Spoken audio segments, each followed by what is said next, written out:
right, good day, everybody. This is Matt Webb with UT Extension, Marshall County. Once again, doing our lunch series here on a Tuesday. Today we got Doctors Aaron Smith and Andrew Griffith with UTIA, and they are going to be talking about the Coronavirus Food Assistance Program and give us a market update. So, gentlemen, we appreciate you for being on here. Appreciate what you do for us here in Extension across the state, and I'm going to turn it over to y'all. All right, thank you, Matt. I'm going to quickly kind of go through some of the stuff we're seeing in the CFAP or Coronavirus Food Assistance Program, the direct payment portion of that program. There was the food box component as well, but I do want to talk just quickly about what's kind of been going on with prices. You know, obviously, I'm going to focus on the row crop side of things and then turn it over to Andrew to cover livestock.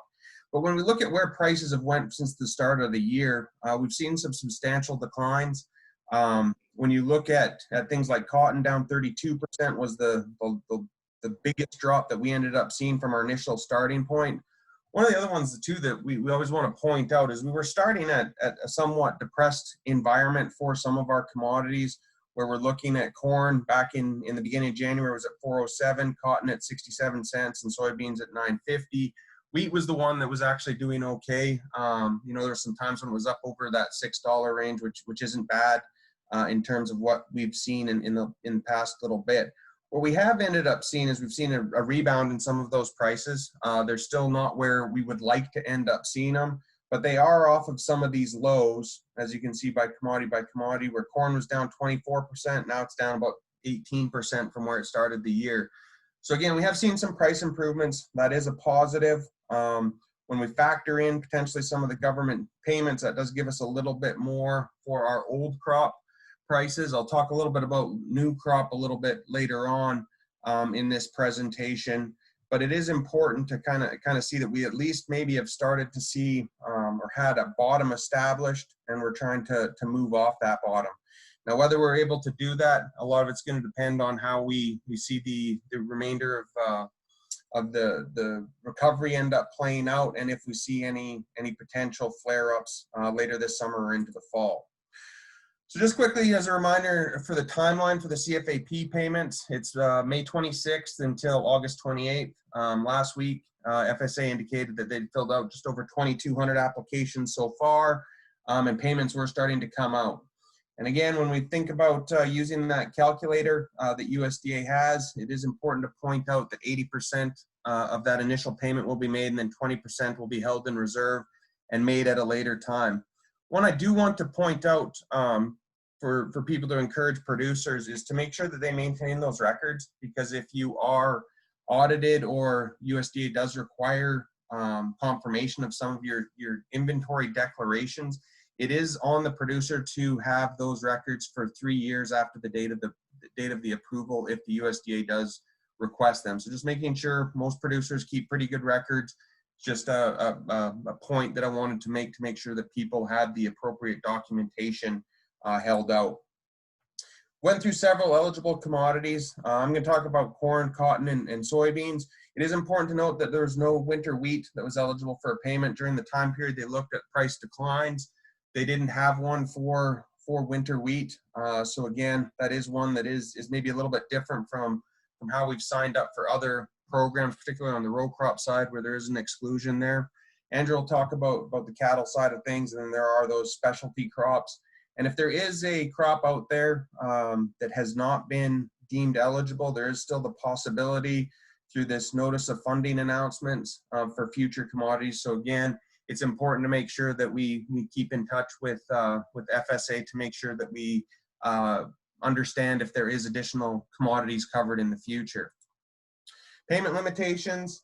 On the crop side of things, I know I've got this question several times. It is separate from our payment limitations from other programs, so particularly ARC PLC, that doesn't apply.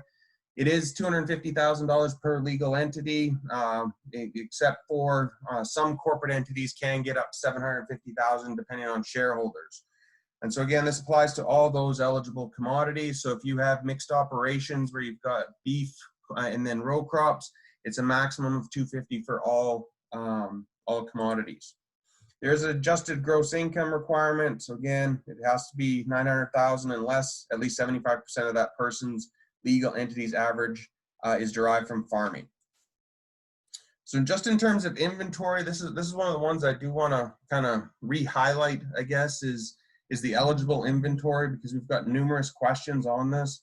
The eligible inventory is for our row crops is the lower of the self-certified unpriced inventory. So again, if you have inventory as of January 15th that is still subject to price risk, that is eligible. Now, the maximum amount that you will be eligible for is the 50% of 2019 production. So again, I don't anticipate the majority of people to have greater than 50% of 2019 production unpriced as of January 15th. But if you do, you are capped at that amount in terms of eligible inventory. Payment rates, I'm not going to spend any time on this. These are the payment rates, and essentially on the row crop side of things, dairy and cattle are different. But essentially, in order to get the true payment, all you have to do is take an average of these CARES Act payment rates and CCC rates for the row crops. And so again, what it works out to be, just to kind of step through a quick example, is you would end up getting 33.5 cents per bushel for your unpriced inventory as of January 15th, not to exceed 50% of 2019 production. And you'll get 80% of that initially and 20% at a later date. So in this example for corn, you don't have to worry too much about the math behind it. Essentially what you're doing is taking that inventory number and then multiplying it by that payment rate. Same thing for cotton and soybeans, where you're looking at that inventory number, so 48,000 pounds multiplied by 0.95, which is the average payment rate between the CARES and CCC payment. So you'd get $4,500 out of there. Soybeans, again, exact same method. It's consistent across the non-specialty row crops, how these payments are calculated. And again, it is important to make sure that you have those appropriate inventory and production documents so that you can see if it is capped at 50% or not. Kind of looking at how different producers may have made out over time. And so again, we look at this, we're taking that inventory number as of January 15th. So how effective this program is really dependent on when producers made sales or if they made sales over this time. If you look at corn, and I'll show soybeans as well, if you actually sold that crop, these are the average cash prices at elevators and barge points for old crop from January until May 29th. And you can see we didn't really see that significant decline until about the middle of March. So again, when you look at March 13th, even at 385 is an average cash price at elevators and barge points. If you tack 33.5 cents per bushel on stored inventory, that gets you back up to close or maybe even a little bit above where we were in January. If all of a sudden you ended up selling at the low point, 309, then this red line would show you that additional 33.5 cents. You can see you're still well below what we would expect. This stepping stair function is kind of what we would anticipate in terms of kind of a carry in storage. So we typically see prices appreciate from the first of the year. Not always, there's several things going on, but this is a 10-year average estimated price based on where we were starting in January. So kind of the point behind this graph is that there's some very distinct breakpoints for each commodity, where if you priced it before that and you got the CFAP payment on that eligible inventory, and again, you have to be subject to those payment limits, you probably made out okay. If you sold out after, or sold inventory after that, that's when you probably ended up having a substantially lower price. And again, when we're looking at this, we're going to run this out until the end of the marketing year, which is August 31st for corn and soybeans. So we don't know where prices are going. We've seen some improvements. So again, one thing that we could end up making an argument as of right now is you still have inventory that hasn't been sold. You know, whether you want to hold on to it through this summer or maybe a couple more months to see if prices recover, you will still end up getting that 33.5 cents for corn. Similarly with soybeans, this is the same type of graph. There's one big difference here that I do want to point out. is when we've seen the drop, so that's this black line is the average cash price in Tennessee for old crop. The drop was much more immediate. And a lot of that is if we think back to how COVID-19 kind of spread, China was the one that was hit earliest. And what does China import a lot of? Well, soybeans. So again, that reaction in the soybean market was more immediate than corn. Where corn really got hit was as soon as we seen those energy declines. Ethanol plants were not having as much production. I'll kind of talk about that in a little bit. So when we talk about steps to sign up for CFP, it's really straightforward. You organize your inventory and sales records for your eligible crops and livestock. Call your FSA service center so that you can arrange an appointment or a time to end up filling out those forms. You probably won't be going to your service center, so you might have to do it over the phone. I know some service centers may do some on-farm visits to end up signing documents, but call and work with them to make sure that you get everything filled out and make sure you get those in before August 28th. Just looking kind of an outlook for new crop, one thing that is important to kind of point out is we got some substantial payments in 2019 when you combined MFP, crop insurance, PLC, and then the CFAP payments. What 2020 payments will be available remains to be seen. The CFAP payments for non-specialty crops are not eligible for the new crop or 2020 crop, just in how it's calculated. So we don't have anything besides our traditional farm safety net of crop insurance and ARC and PLC payments. So what other payments may or may not be available is going to depend on how we proceed from a policy standpoint going forward, but it is important to keep apprised of any new developments. One thing that we do have on our side, on the crop side of things, is we do have time for prices to recover, but will they? We'll step through some of the reasons why it might be challenging for prices to really recover quickly and get back up to where we would like to see them before we start pricing. And one thing that has really occurred for many row crop producers during this time period is we've seen a compression of the marketing window. And what I mean by that is, a lot of producers will pick very specific times of the year to market their crop. And so, it's common for us to have some, price improvements in spring and summer where we can end up potentially pricing crops. We haven't really seen that. And so what we probably have is we have more unpriced 2020 production at this point in time than we would in a typical year. We need to make sure that we're cognizant of that as we end up going through our marketing plan, what our plan is for the rest of the 2020 crop. And I'll get into some just quick suggestions on that. The other thing that is very different right now is demand is typically much less interesting than supply when you're doing any type of price or forecasting. Typically demand is quasi a function of population growth and then some exports and stuff like that, but it's typically pretty stable over time compared to supply. Supply is typically where we see more of those shocks, where you see a weather event that will end up, dramatically decreasing the supply of a commodity. So that's kind of added to the uncertainty where we don't know how well the ethanol industry is going to react to this. What's going to happen with trade? There's a bunch of saber rattling going on with China right now. And then what are the effects on consumer spending, due to the quarantine? Will we end up seeing what some people are referring to as revenge buying, where people go out and maybe spend more than they would in a typical month just because they haven't been able to do that? And we'll have to kind of see how this phase 1 trade agreement progresses. Right now, things are not looking great, but we'll have to hopefully have that get rectified with China just so that we can access those markets. I mentioned ethanol a couple of times, and I do want to point this out because it is a substantial source of demand for U.S. corn, and we have our 3 big ethanol plants in Tennessee. We have the one in Loudoun County, we have Commonwealth up in central Kentucky, and then we have the one out in Obion. But when you look at the production they've had, and you have to remember they're buying just over 5 billion bushels of corn, the ethanol industry in aggregate. They're producing about 1,100 barrels per day before this hit. And that dropped all the way down to less than half of 537. We bounced back up to 700,000.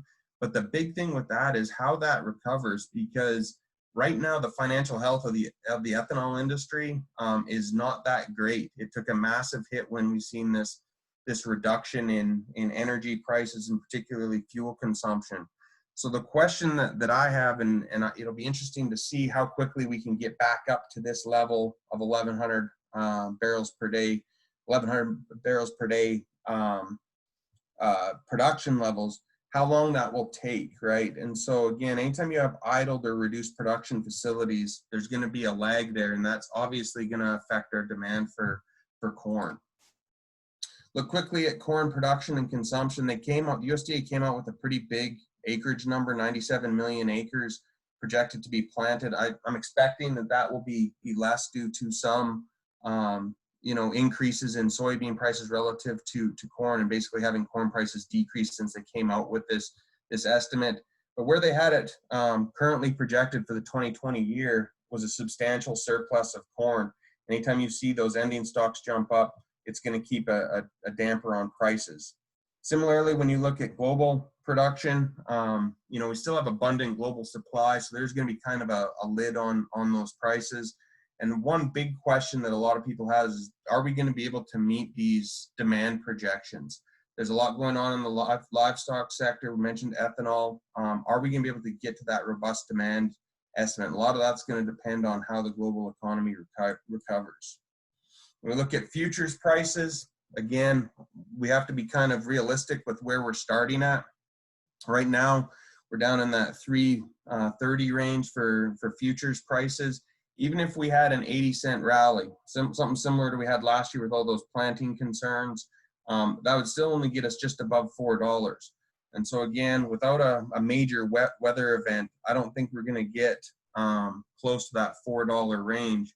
So again, when you're thinking about this, developing realistic expectations for prices between now and harvest, particularly if you don't have storage available, is something that people really need to consider.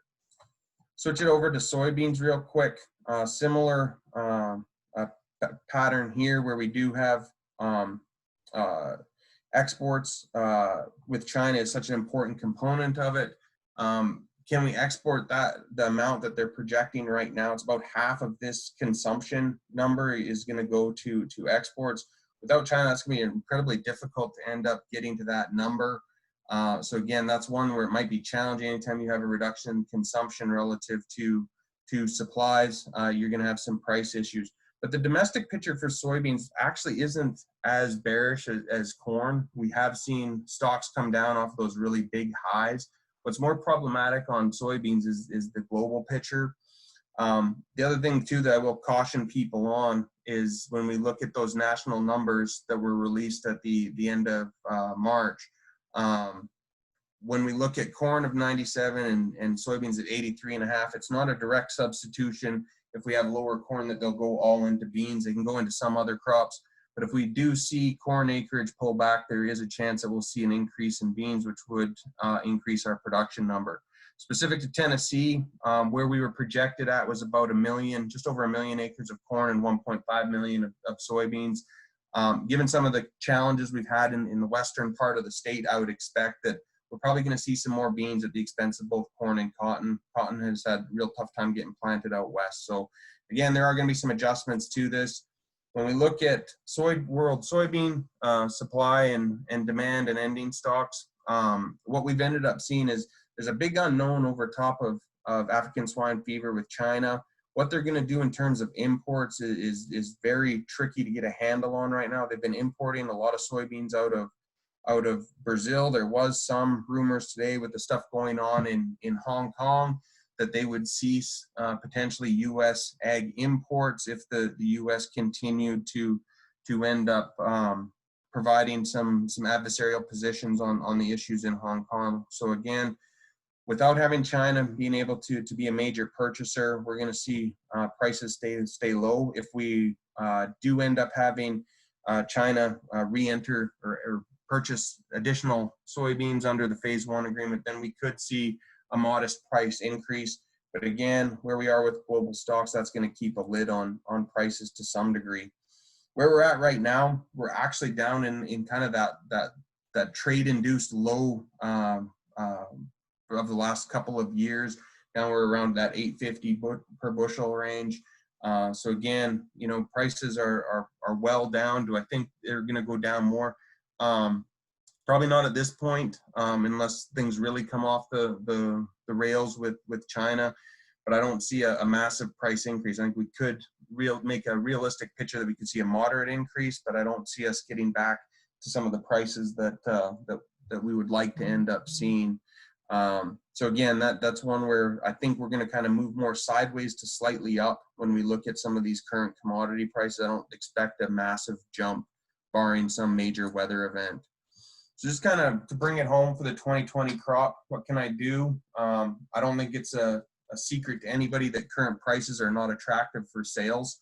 You know, with where prices are right now, I don't see a huge interest for producers to put on hedges or to end up doing some cash forward sales.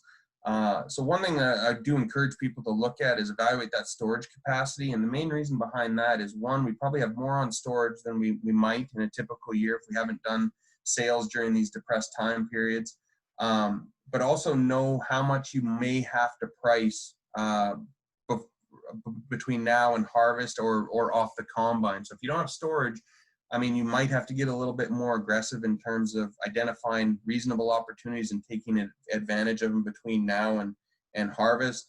Obviously, you're going to have to continually revisit that based on production. There are still opportunities with basis, poultry, livestock, and distilleries. We are somewhat fortunate in Tennessee in the fact that we have some good opportunities on the corn side to seek out really advantageous basis opportunities, but that takes some time, effort, developing those relationships so that you can get those price premiums and beneficial arrangements that we can take advantage of. Act incrementally. I'm a big proponent of not pricing everything all at once, particularly avoiding that pricing everything at harvest time period. Even if you can get you know, a few thousand bushels priced before that, I think that can be beneficial in terms of managing some of your risk. But again, you do have to be realistic about price expectations. If you're sitting there thinking, well, I'm not going to let anything go until I get $4.50 or $5 a bushel, you're probably not going to have anything priced by the time we hit harvest. And lastly, you know, government payments are likely to be less than 2019, but I would stay informed on policy, because again, I could see a set of circumstances where there may be additional support, but we will have to wait and see what materializes with that. With that, I'm going to turn it over to Andrew, and we'll hold any questions for after Andrew's done. So, Andrew, I will turn it over to you here.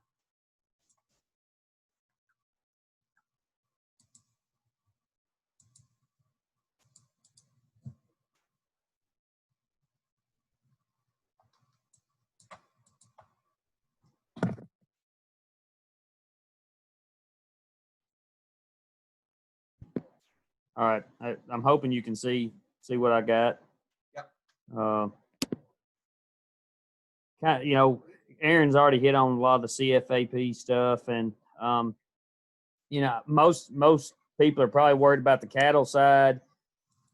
There's a few people in the dairy sector, but we don't need to forget those people that have these hogs and pigs and lambs out there.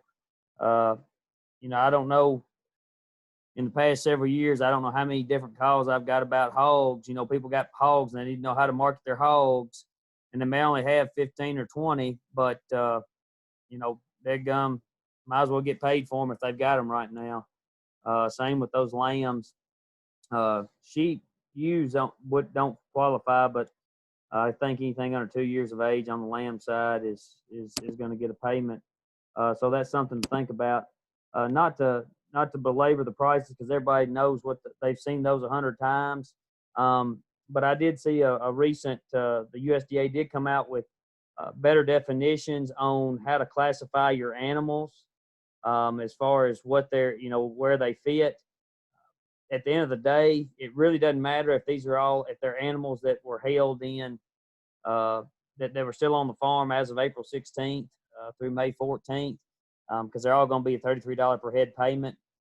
But what you realize is a lot, the way they set up these categories, it was primarily for animals being marketed, is really how they set up these categories. Because you look at this and you say, well, where does my cow herd go?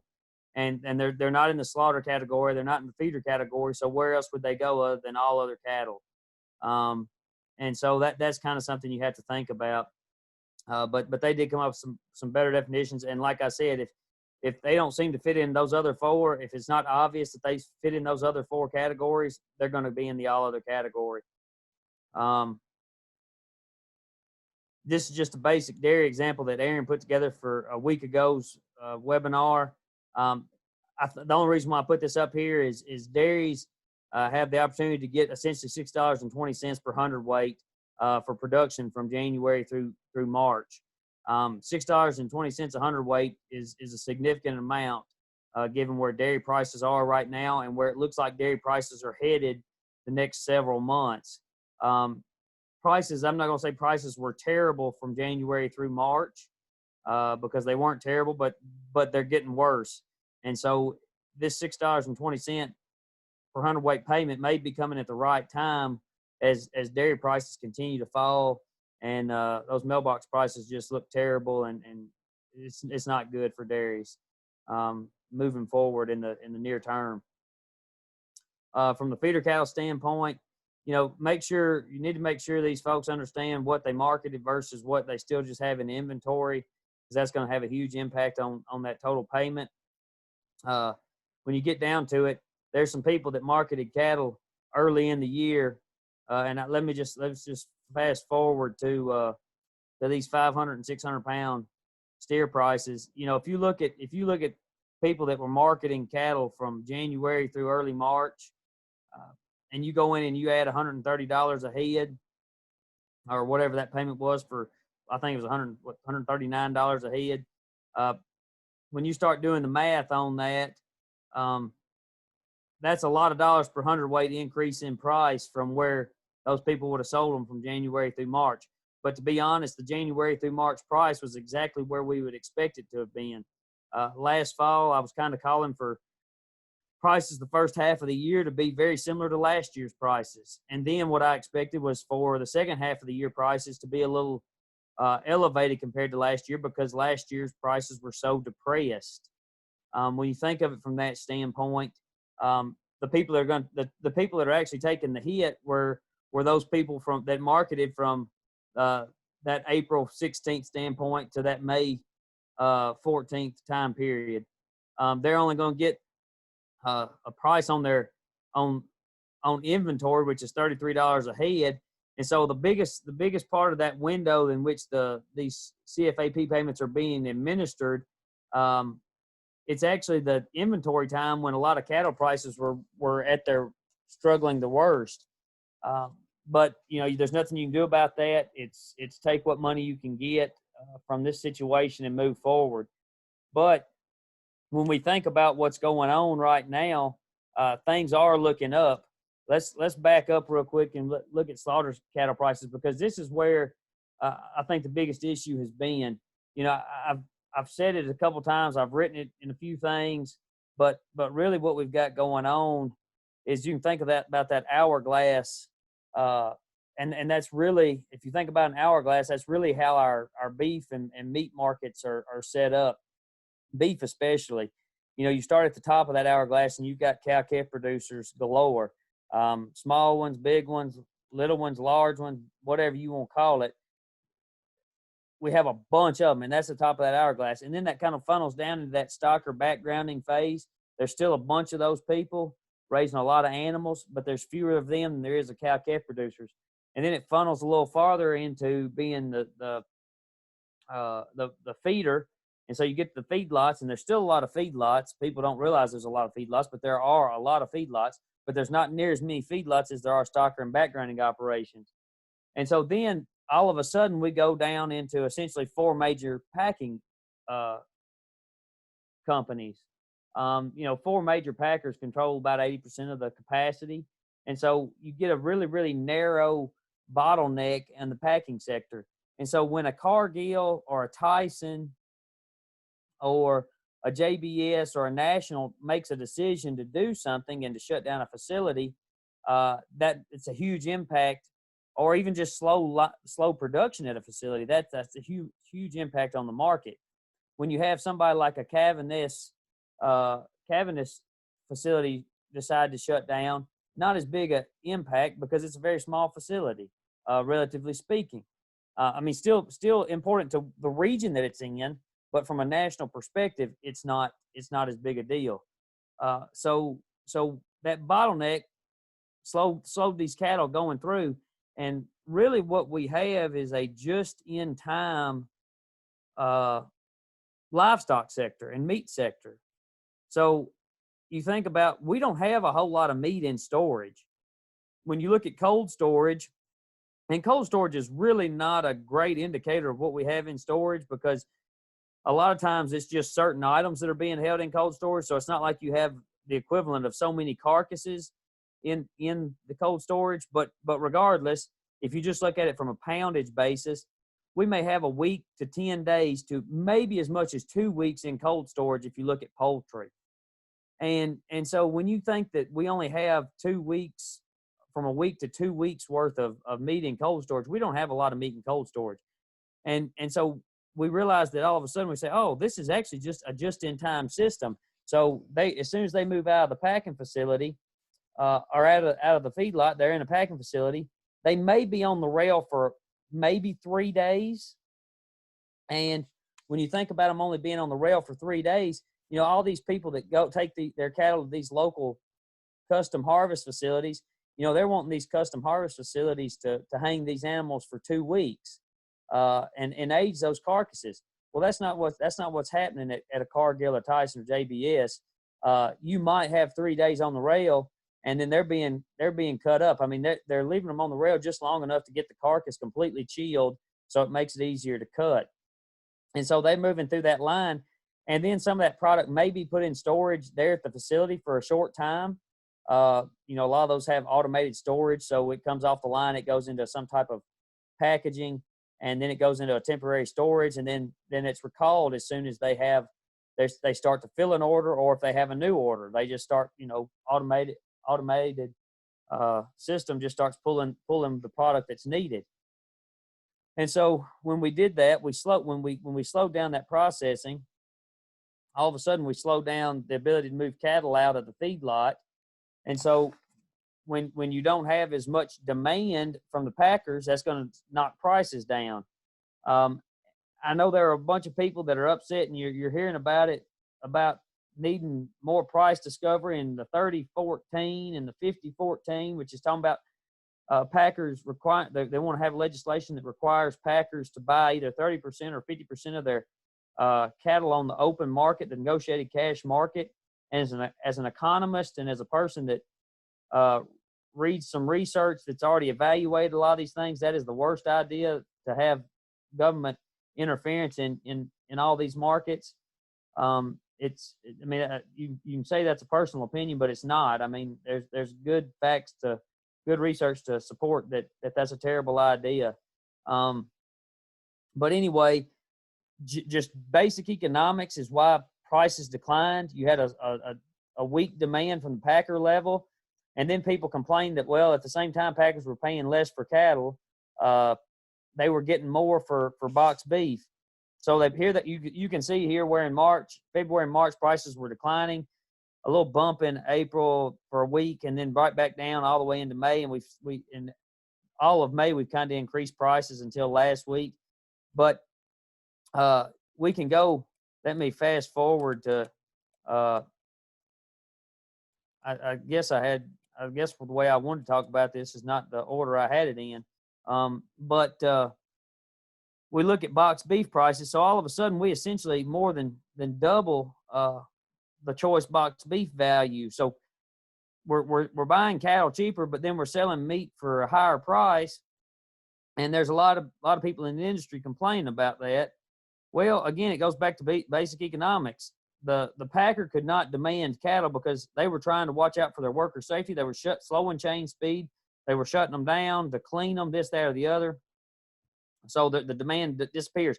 But on the other side, when on the meat output side or the meat production side, we had a slowdown in meat production, and all of a sudden, everybody needs to buy meat. And I was talking to a good friend of mine who actually is a the beef buyer for a very large grocery store chain, and he said essentially, I'm willing to pay anything I can to get meat on our shelves. It does not matter what the price is. And I talked to him maybe 3 weeks ago, and what he said was, it does not matter. Whatever price it is, I'm paying it because we had to have beef on our shelf. And that's really what it comes down to. There was a lot of demand for meat. He had to get it. He's willing to pay whatever, because if they don't have meat in the store, people are going to want to go somewhere else. So if we want to look at how that meat production actually looked, well, I didn't even, that's a shame. Those should have been updated, and they are. That negative 3.6 is correct, but the graph didn't update. Watch this, though. I bet we can make this happen real quick.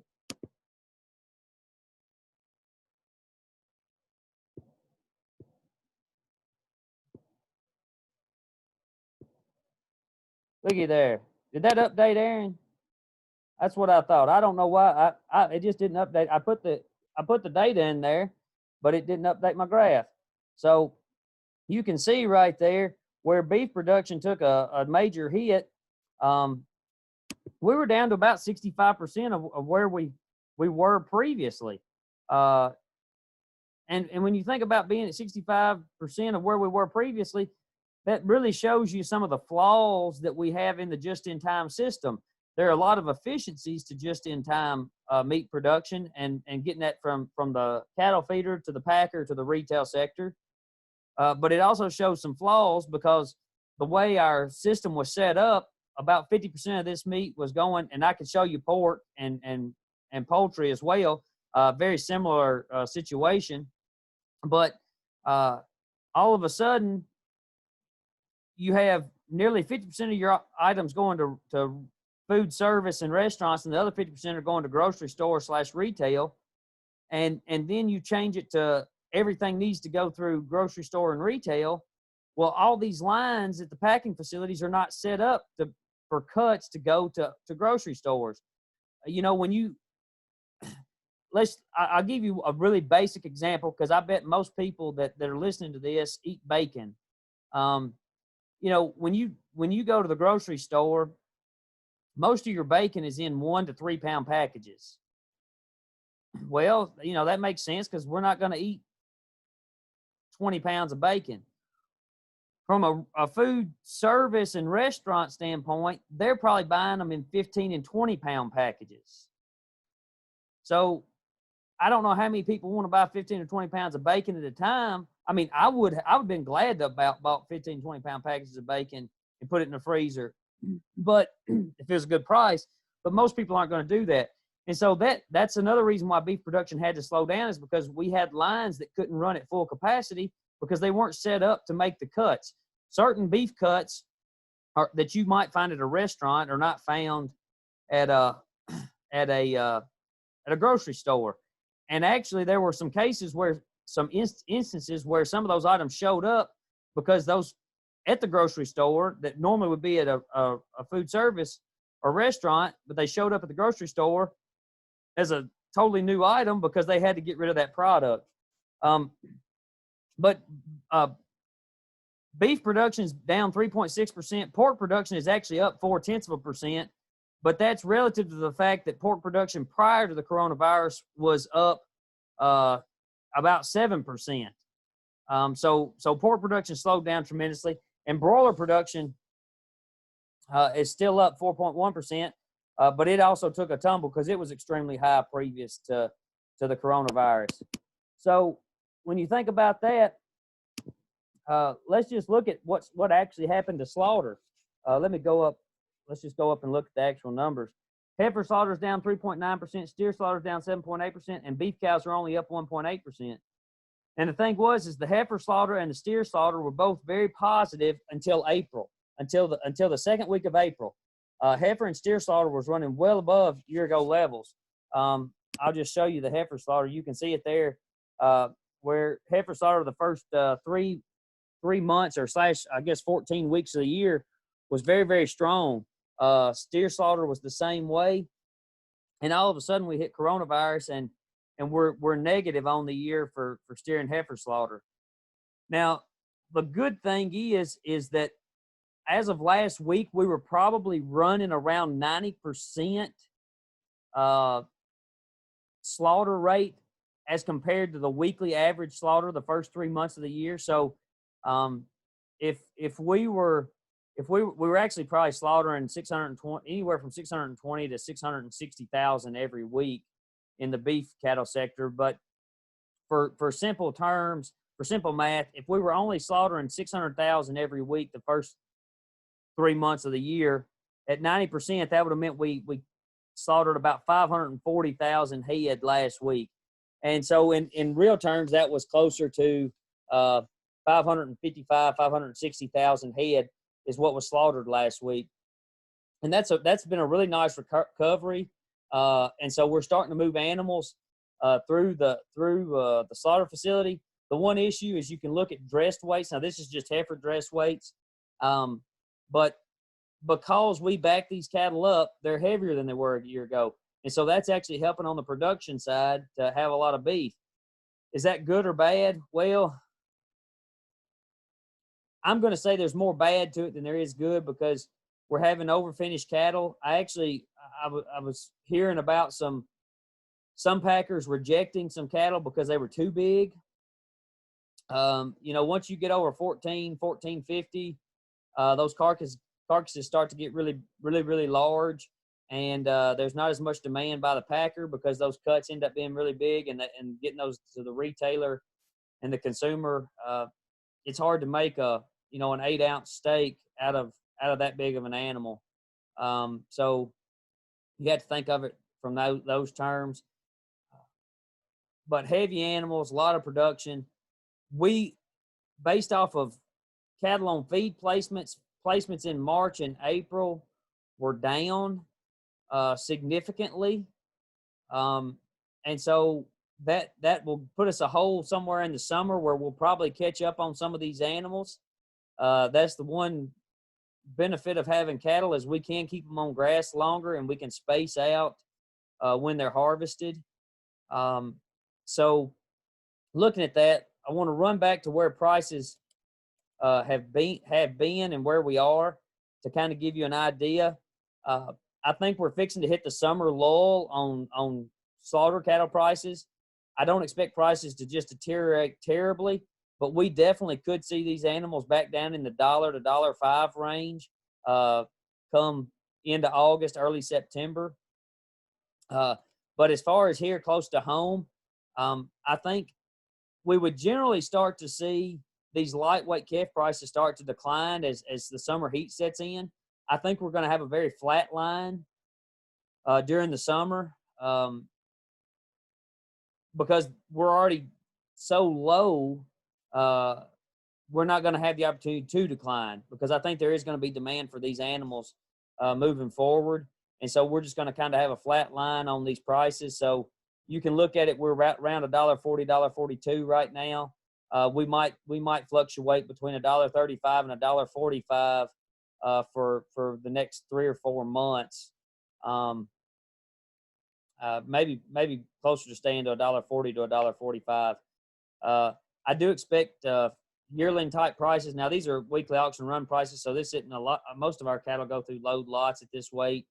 But I do expect these yearling cattle prices to start to find a little support as we head in deeper into the summer. Might not find as high prices in July and August and early September as what I would have expected prior to coronavirus, but I still think it's going to be a strong move forward the next 2 to 3 months. So with that, I'll stop sharing my screen and we can open it up for questions, Matt, if that's what y'all have been doing. Yes, thank you, gentlemen. Right now, we don't have any in the chat box, but if somebody's got a question, just unmute yourself and fire away. Okay, Andrew, so you're thinking about, I think, the weaning date. I mean, we're coming up on that for the is the July, August Alliance sale. So, guys, it's got cattle. You think they need to go ahead and shoot for that, or do you think it's a possibility of some of them might even hang on to what the October would be the next sale? I would probably go ahead and shoot for the August sale. If you look at the futures market, there's $1 or $2 higher on feeder cattle futures going into October and November. But I think the cost will exceed that at a little bit additional higher price. I don't really think that we're going to see a significant increase from August to October. Okay, thanks. Yes, sir.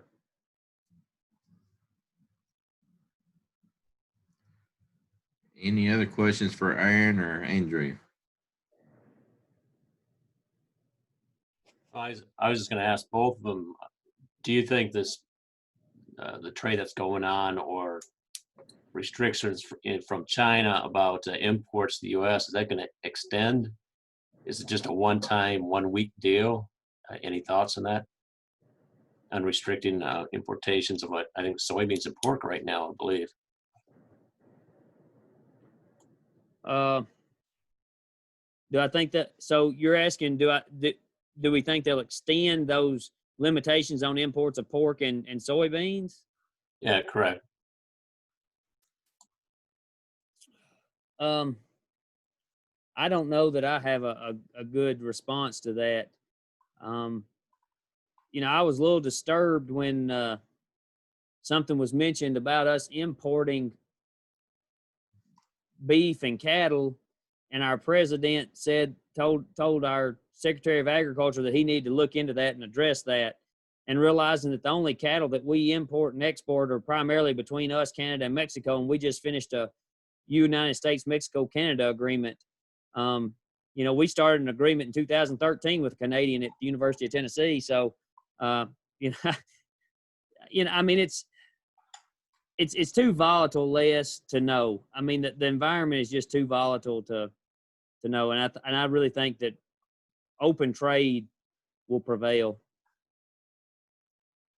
Yeah, I mean, I agree with that. The biggest challenge is just it's not predictable at this juncture. It's something where there's so many moving parts that it's just difficult to speculate as to what's going to happen there. Okay, thank you.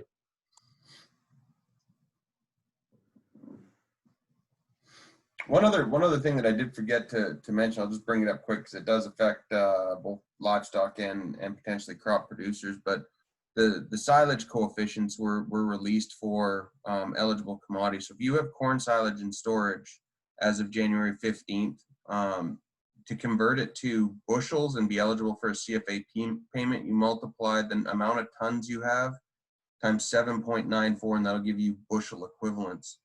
So again, the same limitations are present. There are individual coefficients to convert different types of silage into bushel equivalents. So if you do have people, that's an easy one to overlook potentially.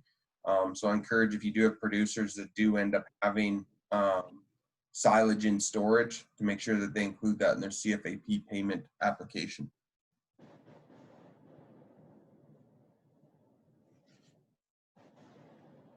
Hey, Andrew, follow up a little bit about what you said on the grocery store thing. I was in there a week or so ago at one of the local home-owned food land places, and I think it was interesting. Ground round was over $9 a pound, and ground beef was $8. I think actually ground chuck somehow was cheaper than ground beef. I hadn't figured that out yet, but it was still all about $8 to $9 a pound, and they were just packaging like a little over pound packs. A lot of times you can go in there and get a big package.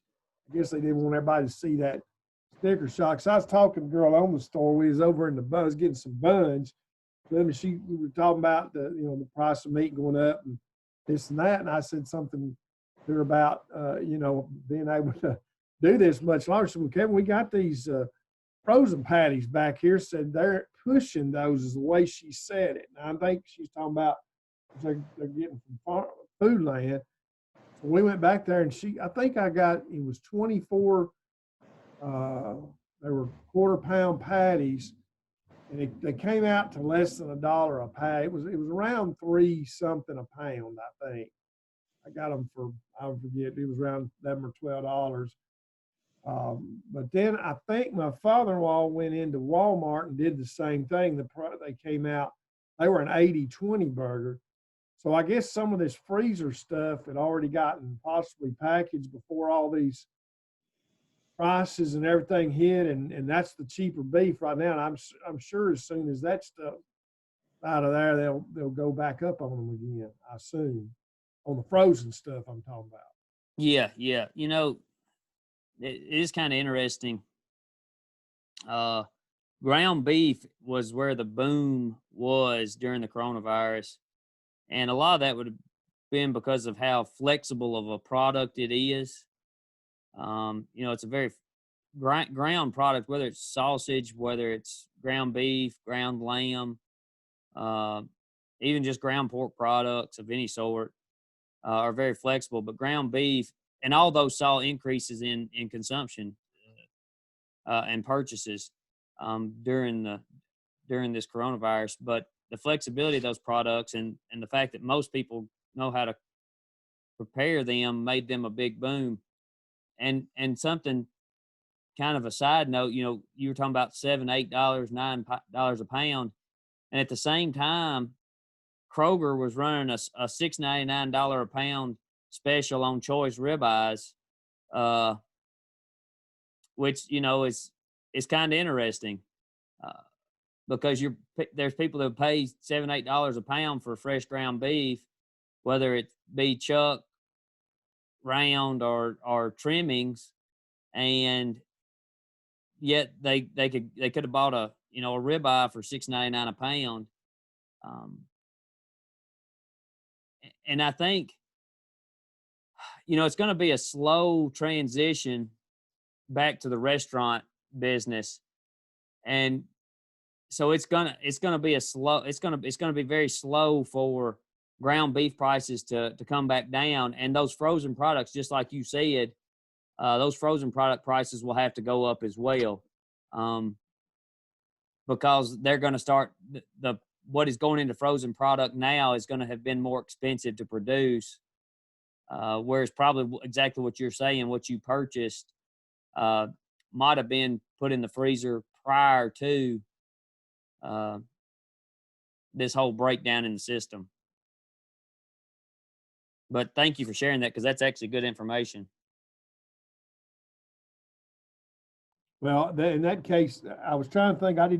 When I saw the price of steaks, I wasn't interested at all. But they wasn't no $7, $8 a pound. They were probably more like $12 or $14. I mean, you know, it was 2 little old steaks laying there $20-something. And they were probably, you know, 8, 10 ounce, 12 ounce steaks, a pack of 2, $20-something. You know. Well, see, I think Kroger was pulling the card of a lost leader with their $6.99 ribeyes. You know, trying to get people in there to buy. You know, the truth of it is these meat products are not super high margin products for these grocery stores. Their high margin products are the fact that they paid 10 cents for a can of Campbell's soup, and they're selling it for $1.50 or whatever it is. And it's the key is getting those people into their store to buy those other products that are the high margin products. And actually, I think that particular Kroger special was just the week prior to the Memorial Day holiday. And you know, when you go in and buy ribeye steaks for the Memorial holiday, you generally buy other stuff. So.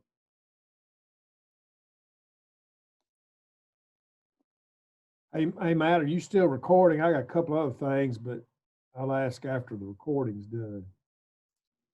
Is there any other questions?